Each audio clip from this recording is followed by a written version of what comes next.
और महाराष्ट्र में बागी गुट ने करीब करीब अपना रास्ता तय कर लिया है। शिवसेना के करीब 39 विधायकों का समर्थन हासिल कर लिया गया और निर्दलीयों के साथ के बाद उनके पास विधायकों की संख्या भरपूर है।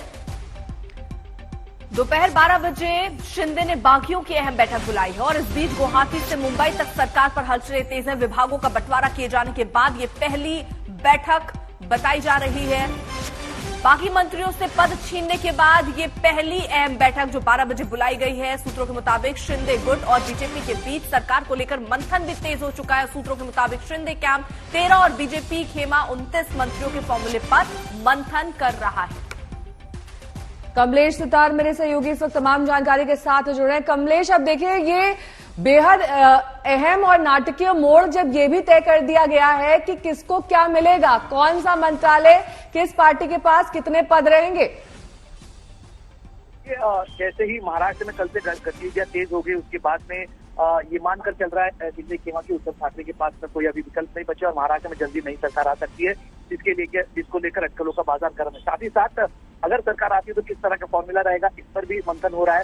शिंदे कैंप चाहता है कि 13 मंत्री पद उनके खाते में आए। फिलहाल 5 मंत्री उनके साथ बगावत में शामिल है, कैबिनेट मिनिस्टर और 4 MOS यानी जूनियर मिनिस्टर उनके साथ में इस वक्त बगावत में। साथ ही साथ 4 और कैबिनेट चाहते हैं एकनाथ शिंदे का खेमा। और साथ ही साथ जो निर्दलीय विधायक उनके साथ आए या छोटे दलों के उनके जिन्होंने समर्थन दिया है शिंदे गुट को, उनको बीजेपी अपने कोटे से अकोमोडेट करे। तो ये भी मांगे रही है उनकी और इस पर भी सीरियस विचार मंथन चल रहा है इस वक्त। किस तरह से आगे बातें बढ़ती है, लेकिन बातें अटक गई है कि अगर महाराष्ट्र में सरकार जानी है या फिर किसे दावा करना है कि सरकार अल्पमत है, ये सब होने के बाद में ये सब गतिविधियां और ज्यादा तेज हो सकती है। कमलेश, जरा ये भी बताइए, क्योंकि चर्चाएं तो ये भी चल रही थी कि MNS को भी साथ लिया जा सकता है, क्योंकि 2 से 3 बार उनसे बातचीत भी हुई है शिंदे की। तो क्या ऐसी संभावना है कि ये MNS भी साथ हो और बीजेपी भी साथ हो और उसके बाद दावा किया जाए? देखिए, MNS के पास सिर्फ एक विधायक है तो उनका साथ में आना ना आना यहाँ पर बहुत ज्यादा मायने नहीं रखता है। MNS की चर्चा इसलिए हो रही थी कि अगर मर्जर का सवाल अगर आता है, इन विधायकों को अगर पार्टी कहीं पे मर्ज करनी पड़े तो MNS भी एक ऑप्शन हो सकता है। इस तरह की अटकलें लग रही थी कि जिस तरह की शिवसेना ने बात रखी थी कि इन बागी विधायकों को अपनी पार्टी प्रहार में मर्ज करनी पड़ेगी, क्योंकि प्रहार के अध्यक्ष बच्चू कडू बगावत में शामिल है। तो ये बातें चलकर सामने आ रही थी। तो MNS एक ऑप्शन हो सकता है। हिंदुत्ववादी पार्टी रही है, ठाकरे नाम भी साथ में, इसीलिए इस नाम को लेकर अटकलें चल रही थी। लेकिन अगर साथ में लेकर चलने का सवाल है तो MNS के पास महज एक विधायक है और ऐसे में जब एकनाथ शिंदे के पास उनके खुद के साथ में लगभग 45 से ज्यादा विधायक है तो ऐसे में MNS की उन्हें जरूरत नहीं होगी। कमलेश, एक तरफ तो आदित्य ठाकरे कह रहे हैं कि 15 से 16 विधायक उनके संपर्क में हैं, जब वो मुंबई आएंगे तो पाला बदल लेंगे। अभी जब इस बात पे ही संशय बना हुआ है तो ये बात कहां तक करना जायज है कि किसको क्या मिलेगा? देखिए, क्या है, आदित्य ठाकरे अपने पार्टी के काडर में पिछले 4 दिनों से लगातार घूम रहे हैं। दिन में 3 से 4 रैलियों को संबोधित कर रहे हैं। पार्टी काडर में एक हौसला अफजाई का काम कर रहे हैं। ऐसे में पार्टी ना टूटे, भले ही लेजिस्लेटिव पार्टी टूट गई हो, MLA पार्टी के चुनकर आए हुए प्रतिनिधि पार्टी से निकल गए हो, लेकिन पार्टी का जो कार्यकर्ता है वो ना टूटे, इसलिए आदित्य ठाकरे उद्धव ठाकरे लगातार कोशिश कर रहे हैं। संजय राउत भी थोड़ी देर बाद अलीबाग में एक रैली को संबोधित करेंगे, पार्टी कार्यकर्ताओं से बात करेंगे। ऐसे में ये बातें कहना जरूरी होता है उनको। और आदित्य ठाकरे लगातार ये बात कह रहे हैं कि इनमें से 15 से 16 विधायक ऐसे हैं जो हमारे संपर्क में, उन्हें बंधक बनाकर रखा गया। जब मुंबई आएंगे तो पता चलेगा। बहुत शुक्रिया इस तमाम जानकारी के लिए आपका। अशोक सिंघल मेरे सहयोगी इस वक्त तमाम जानकारी के साथ गुवाहाटी से जुड़ गए हैं। मेरे सहयोगी ऋत्विक इस वक्त मुंबई से जुड़ गए।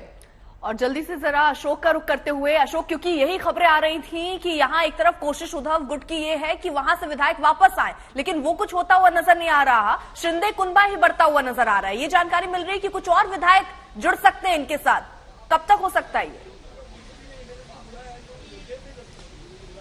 बिल्कुल उम्मीद की जा रही है कि आज एक और विधायक शिवसेना गुट से टूट करके एकनाथ शिंदे गुट में आ सकता है। हालांकि पिछले 2 दिनों से ये चर्चा थी कि 2 विधायक और आएंगे, लेकिन संजय राउत के भाई का नाम भी था, उन्होंने डिनाई किया। तो लेकिन आज उम्मीद की जा रही है एक और विधायक जुड़कर आएंगे, क्योंकि लगातार शिवसेना की तरफ से, चाहे वो उद्धव ठाकरे हो, इमोशनल अपील की गई, फिर उसके बाद तेवर दिखाए गए संजय राउत, आदित्य ठाकरे, तमाम लोगों की तरफ से, तो काम नहीं आए।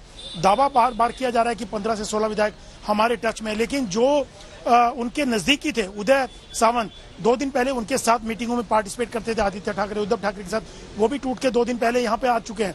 तो यहाँ सेंधमारी करने की बजाय एकनाथ शिंदे गुट में उधर से ही विधायक टूट के आ रहे हैं।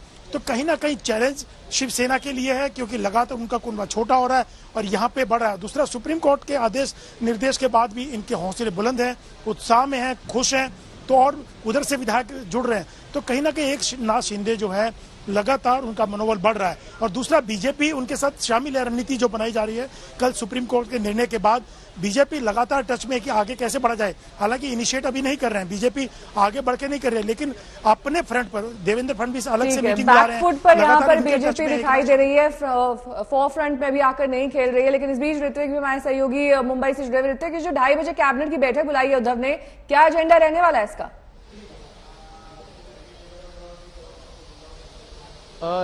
जी बिल्कुल, एजेंडे पर तो कई सारे चीजें हैं अगर राजनीतिक रूप से देखें, लेकिन जिस तरह से कल एक निर्णय लिया गया था, सीएमओ कार्यालय से प्रेस रिलीज इशू की गई थी कि जो बागी विधायक और जो बागी मंत्री गुवाहाटी में बैठे हैं उनका चार्ज जो है वो दूसरे लोगों को जो कि यहाँ मौजूद है उनको ट्रांसफर कर दिया गया है। ऐसे 9 मंत्री है जिसमें 5 कैबिनेट और 4 एमओएस दर्जा के हैं।